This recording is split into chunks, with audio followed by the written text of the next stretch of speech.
Alors, on a 13 établissements qui, sur les communes de Calvi, 6 établissements, Île-Rousse, 5 établissements, Saint-Florent, 2 établissements, café et restaurants, ont accepté d'expérimenter le pass sanitaire de façon à ce que nous puissions euh, avoir des solutions très concrètes, très pragmatiques par rapport à la mise en place de ce pass sanitaire, que ce soit donc dans les cafés ou dans les restaurants. Et nous travaillons par ailleurs, en lien avec l'UMI, sur le pass sanitaire aussi dans les hôtels, puisque, vous le savez, les hôtels ne sont pas un bloc avec un seul type d'activité.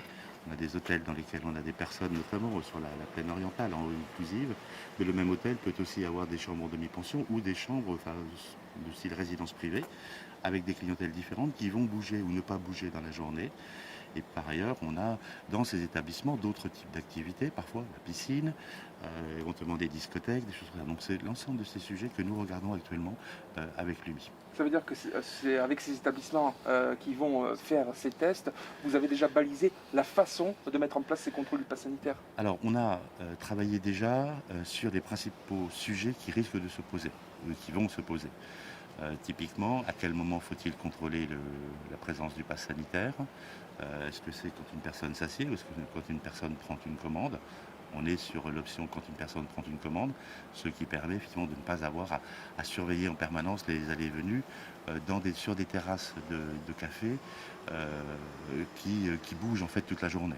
Voilà, ça c'est un premier exemple.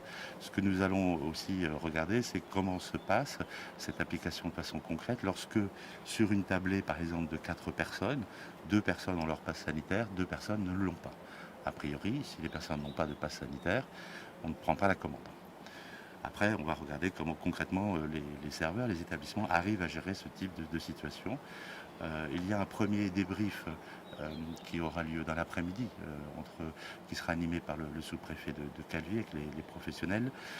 Et puis, tous les 2 jours, on fera un point. Et puis, au bout de 7 jours, c'est-à-dire jeudi soir prochain, vendredi, on réunira ces professionnels pour recueillir toutes leurs observations et essayer d'établir ensemble une doctrine finalement d'application du pass sanitaire. Merci. Est-ce qu'on peut juste rapidement revenir sur la raison pour laquelle les mesures qui devaient être annoncées ce matin sont finalement décalées à cet après-midi, s'il vous plaît? Alors, ce matin, on nous a demandé de ne pas prendre à cette heure les mesures qui avaient été envisagées parce que on a, et c'est vrai évidemment, une disparité des mesures au niveau national. Et essentiellement, j'allais dire, sur le littoral, qu'il s'agisse du littoral atlantique ou du littoral méditerranéen et la Corse. Parce que, au fond, l'idée, c'est de regarder quelle est la place que doit prendre, et on devine évidemment qu'elle est centrale, la place que doit prendre le pass sanitaire par rapport à d'autres contraintes. Et c'est donc l'équilibre des contraintes, mais aussi de la prévention, évidemment, de la prévention de la contamination par le Covid. Regardez quel est cet équilibre. Et il est assez normal de dire, attention, vous avez des personnes qui ne sont pas qui vont passer leur congé, pas forcément au même endroit. Et donc, pour arriver à s'y retrouver entre les règles applicables à un endroit et à un autre endroit, peut-être faut-il simplifier en affirmant l'importance du pass sanitaire sans déborder trop sur d'autres types de contraintes qui peuvent être imaginées. Et on pense évidemment en particulier au port du masque dans certains espaces extérieurs. Mais il y a d'autres sujets, mais celui-ci sans doute est au cœur des discussions.